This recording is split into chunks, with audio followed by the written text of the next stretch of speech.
Hi, welcome to Sarah Speaks. I'm Sarah, and today I am speaking on having a vertical connection in relationship versus horizontal connections in relationships.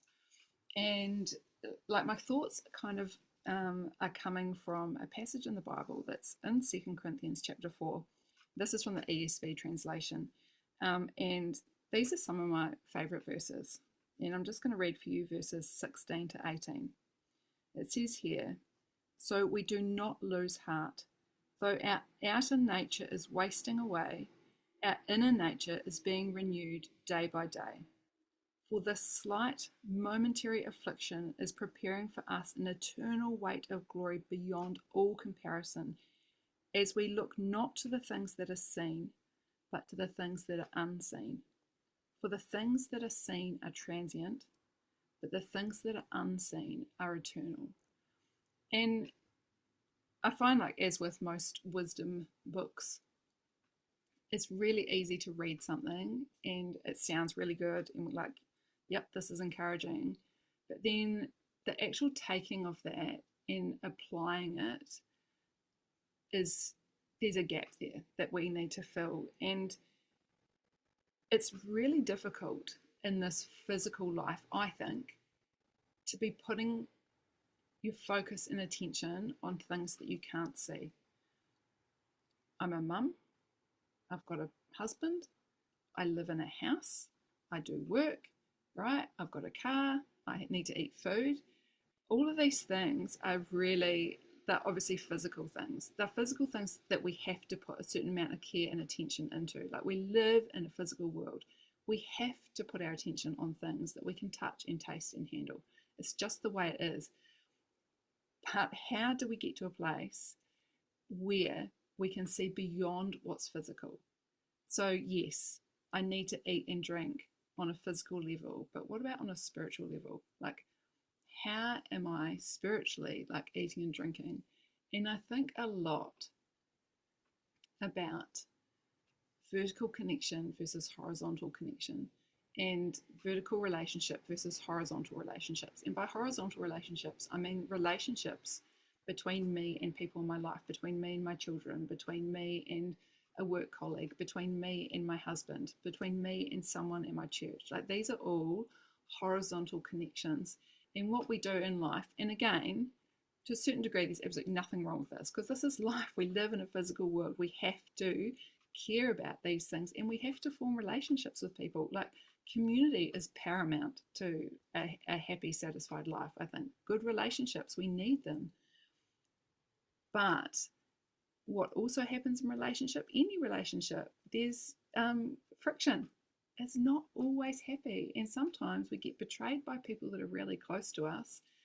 And and again, nothing wrong with this. It brings about a lot of emotion and, things that we have to deal with now, and we can lose trust in people around us. And this verse is saying we have to take our minds and attention off the things that we can see. The things that we can see are passing away, and we all know it. I mean, how much, I don't know, I think it's probably something with my age, but honestly, like, my social media feeds at the moment are just filled with anti-aging, this, that, and the other thing, or perimenopause this, or like menopause that. Like, it's just like in your face all the time. Because, like, I mean, this very verse says it, our outer nature is wasting away. We're all aging, you get sick, whatever happens, right? We're aging, right? But our inner nature should be being renewed, like, day by day. Like, our inner nature should be completely separate to what's happening on the outer. Yes, on the outer, like, we're getting older, right? But what about on the inner? And actually, Proverbs talks about, the hoary head, which really is like the hoary head refers to someone with silver hair, right? And how much wisdom there is. And yes, people that age don't necessarily have a lot of wisdom, but certainly they've got a lot more lived experience, and they're more likely to have more wisdom than what we do. This inner nature, it should be being renewed. It should be becoming stronger. It should be becoming, I don't know, more powerful, for want of a better word.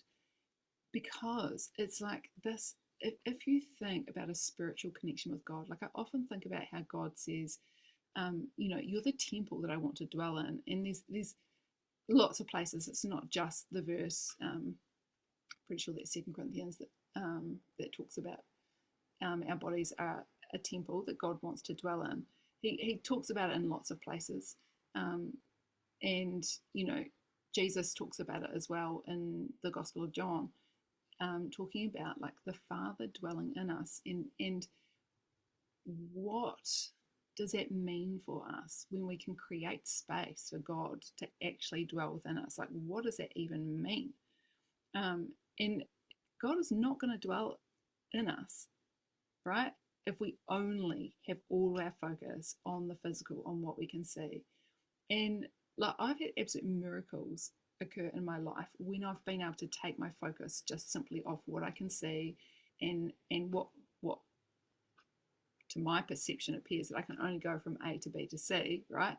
Take your mind off that, create this really strong relationship. This is the vertical relationship I'm talking about, like between me and God, and between me and Jesus. And like, here, in full honesty, like, this is part of why I've started this channel, is because I feel like I don't know Jesus well enough. I want to know more, and I want to use this as a space to be able to like explore like who he is. I'm super familiar with the stories of Jesus and what he did, but what actually knowing him, there's a difference between hearing stories about someone and then actually knowing them, and thinking about what they said and did within the context of their time, as opposed to, I think like we're very good like this, of like grabbing this and going, I can apply this to my life, which is part of a wisdom book, isn't it? A wisdom book has got wisdom for the ages, right? A wisdom book is above culture. It transcends time and culture, right? But as well, it has specific messages and specific meaning within that time and culture. And I think we're really foolish if we think we can kind of escape that. I did look up these verses in the Passion Translation, which I do love. It says here, no wonder we don't give up. For even though our outer person gradually wears out, our inner being is renewed every single day. We view our slight, short-lived troubles in the light of eternity. We see our difficulties as the substance that produces for us an eternal, weighty glory far beyond all comparison. Like, we can't even compare to like what this is doing, because we don't focus our attention on what is seen, but what is unseen. What is seen is temporary, but the unseen realm is eternal. And I think sometimes, like, when life is challenging and life is tough, it is really, really hard to lift your eyes above like what you can see and feel and what's in your face, right? To this place where you're like, this trouble, like, when we can start to see this trouble's just small, like in the light of eternity, it's nothing. And I'm not discounting how hard life can get, right? But this is the point. We have got, and like, I think about Jesus in these verses, it says like he was tempted in all points like as we are, yet he was without sin, right? He was touched by the feelings of our infirmities. What does that even mean? It means that he knows and understands what it means to be a human with challenges and struggles and how hard it can be. And I think about that and I think, you know what, like, God is not asking us to do the impossible, right? But he's asking us to lift up our eyes from what we can see here and to be like, I've got a better way, right? I've got a better way, and I've shown you the way in my son, and I want you to know and to follow him. And I was going to go, this happens to me, I was going to go somewhere else. I had a thought pop into my head and now I've forgotten. But I'll wrap it up there. But I think, just to me, it's coming to a place where we can say, where we can put our eyes, put our focus on what we can't see, and we can come to a place where we can be comforted by that. And, you know, I'm sure that I will refer to this many, many times. There's many scriptures that are my favorite. But coming to this place where, like, Psalm 91 is just so beautiful, and it talks so much about, like, God, like this. Actually, this verse in the Passion says, His massive arms are wrapped around you, protecting you. And we don't have that if we only focus on the physical, if we don't put any thought into developing this connection with this unseen force that only wants what's best for us. Yeah. He's the hope that holds me, and the stronghold to shelter me, the only God for me, and my great confidence. I think like there's a lot in there that I'm sure I'll have more thoughts later. Thank you for joining me for today's Sarah Speak. Make sure you subscribe, and if you've got any questions, either comment below or email me on q@sarahspeaks.life, and maybe one of these days I'll answer your question. All right, see you next time.